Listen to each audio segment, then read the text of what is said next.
খাই আহিছা আৰু ভাত খোৱাতে কিবা আৰু খাইছা লগত লগত কিবা খাইছা কি খাইছা হা আলু ভাজা আৰু কণী খাইছা এই যে আমি যে আহাৰ যে খাওঁ কিয় খাওঁ আমি জীয়াই থাকিবলৈ আমাৰ আহাৰৰ প্ৰয়োজন অৰ্থাৎ স্বাস্থ্যৰ সম্পদ আমাৰ সুস্থ দেহৰ কাৰণে আহাৰৰ প্ৰয়োজন লগতে কি আমাৰ পানীৰ প্ৰয়োজন আছে নে নাই আমাৰ দেহখন সুস্থ ৰাখিবলৈ হ'লে কমেও কিমান পানী লাগে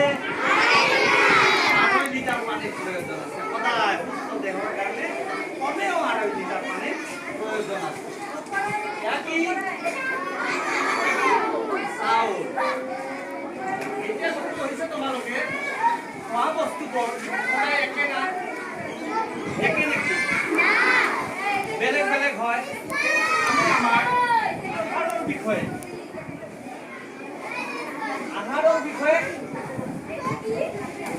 আমি পৰৱৰ্তী পৰ্যায়ৰ পাঠত গুচি যাম আমি আহাৰৰ বিষয়ে তোমালোকক বৰ্ণনা কৰিম আহাৰৰ বিষয়ে কোৱাৰ লগতে আহাৰৰ উৎপাদন হৈছে 6 বিধ এই 6 বিধ তোমালোকে গম পোৱা কি কি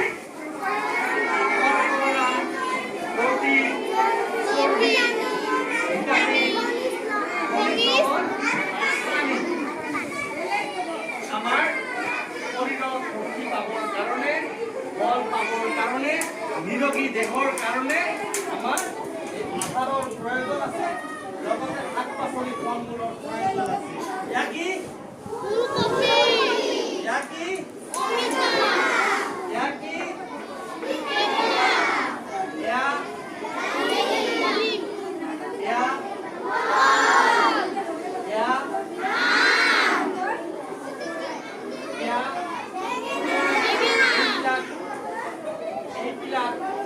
বস্তুৰ আমাৰ